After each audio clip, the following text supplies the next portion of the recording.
Hello everybody, this is Mark Lewis. I'm going to describe for you the Excel spreadsheet that I've developed to help automate some of the tasks involved in um,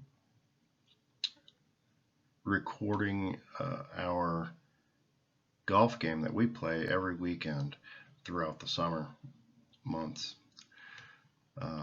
We play a Nassau game, which is a game for the front, back, and total, and we keep the best 3 out of 4 scores per hole with handicaps included. So if you're a 5 handicap, you get a stroke on each of the hardest 5 holes on the course, and your net score for each hole is used to help calculate the hole score for the team.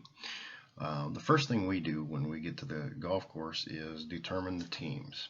And this card, or this tab, the team selector tab, is used to help automate that process. It can be lengthy, writing names down on pieces of paper, throwing them into a hat or a pile, and then selecting them out one at a time. To avoid that, I've developed this card. And right now, we see that 21 people have signed up. It's an odd number, so somebody has to go or we have to start making phone calls. So what we've done is we've asked, actually we got a call and Josh said, hey, I don't want to play. So we're going to delete him, hit submit. So if you use the team selector tab and have that available to people throughout the week for them to sign up, all they have to do is put a number 1 next to their name, like this, and hit submit, and it sorts them back up to the top so that they are registered to play for the next week. So we're going to delete that. You don't have to hit submit there in that particular case because he was already at the bottom of the list. So now we have 5 teams, and these two numbers are the same. The number of people signed up and the number of players that would make up the 5 teams are the same, and so you know that you can hit the 5 teams button, and that will populate columns S and T with the teams for that week. You may wish to ask a witness to give you a number between 1 and 5 so that they don't say that, oh, you hit the button and you liked what you saw, so you kept it. Well, if he tells you 3, then you hit the button 3 times. 1, 2, 3. And if you were paying attention, you would notice that these names all changed each time because these random numbers changed, which reorders each hat. So these names and the handicaps get transferred to the next tab on the card, which is simply a team list, which you can use to publish and email to people. So print to PDF or simply email this file and everybody will know what team they're on. You could even hard code, if you would like, your tee times on this, and it won't affect anything. Just put it in one of the cells that do not get changed, which are basically just the names and the caps all get changed, and then the total caps for teams gets calculated. So put your tee times either in the cell above the horse's name or below the hole or the team number name. So that is the team list. Then we get to the card. Those names from the team list get transferred over to the card. So as you see, team 1 is Humphrey's team with Humphrey, Gunner, OJ, and Noonan. On the current card, you have Humphrey, Gunner, OJ, and Noonan. And I've already put some scores in here for you to play with. And in this Excel spreadsheet, the color blue is used to indicate cells in which you make changes. So this card will work for any course just simply by changing the handicap of each hole and the par of each hole. So if you're if one weekend there's big tournaments on your home course, you use a different course um, to play your games, then you can still maintain the record simply by changing the handicap and holes and pars. So how does it work? Well, each hole has 4 cells for each player. And the top right, the blue cell, is the cell that you change. So in this example, Humphrey got a 5 on the first hole. The first hole happens to be the 3rd hardest hole on the course. He's a 6 handicap, so this X right next to it indicates whether he gets a stroke or not. And in this case, he does get a stroke.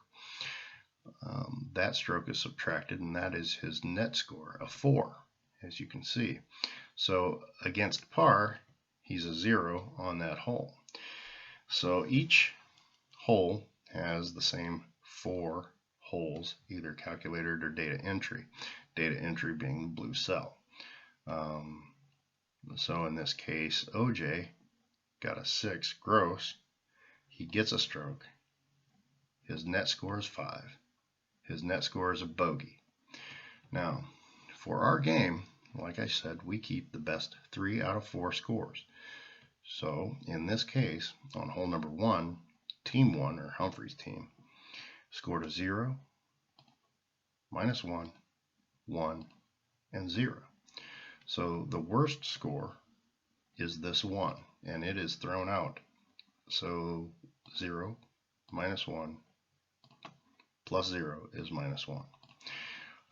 Likewise on hole number 2, which is the 13th hardest hole, it's a par 3. They had 1, 2 bogeys, as you see here, bogeys, and a triple bogey, and a double bogey with a stroke. So that ends up being a bogey. The worst hole out of the 4 is this triple bogey. It gets thrown out, but it's still a +3 on the card. And that's what this bottom row does here, is tallies each hole per best 3 out of 4 against par. That then is totaled in column Y for each team. And then on the back 9, it's done the same way. And then your back total is in BA, and your total is BB. So front, back, and total, that's your Nassau game. This card also does Stableford scoring. It transfers automatically the scores from the card with the blue cells that you data enter. That is transferred over here. So the 5 that Humphrey got on hole number 1 is the same 5,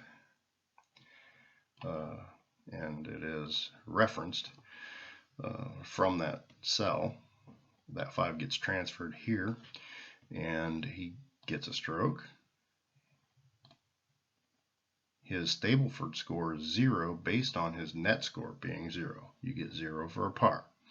In Stableford, Gunner scores a 4 on the same hole, on hole number 1, with a stroke. His Stableford score is 2 based on him getting a birdie, and so forth. Those Stableford scores are tallied for the front 9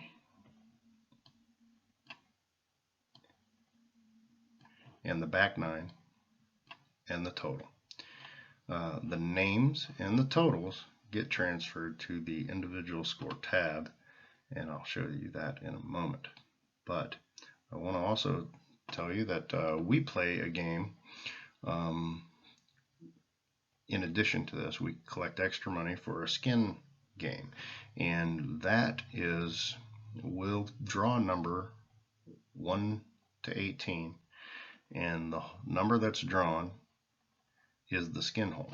So in this case, I've put that indicator above hole number 9. So hole number 9 was drawn, and that is our skin hole. So the card records all of the scores down below and does some calculations as to how many ones, twos, threes, fours, and fives were scored, both gross and net. And so you can play the game both gross and net. I believe we do that. And at the end of the game, when all scores are entered, you hit the skins button and it says Gunner scored a skin on hole number 9, both gross and net. And as you see down here, Gunner scored a 3 on hole number 9. And let's see if that's true. Gunner is the second player. He scored a 3 on number 9, which netted a 2. And so that works well. Finally, after all scores are entered, everybody is done, the money's been handed out, and you want to maintain the history of that week, and you want to maintain the history of the Stableford scores for the use of determining player of the year, most improved player possibly. And what we do is at the end of the year we have a tournament finale in which the top 8 or 10 players select. So at the end of scoring everybody out, the last thing you do is append the scores. And what that button just did was it took all of the names of the players and their Stableford total and the date and attached it to the bottom of the list. And don't worry, you can't accidentally hit that twice and it add any more names. It doesn't work that way. It'll test to see if today's date is already in there. So what it did was it added those names and it updated the pivot table that maintains the history and the totals. So that is it. I hope that this has been helpful, and happy golfing.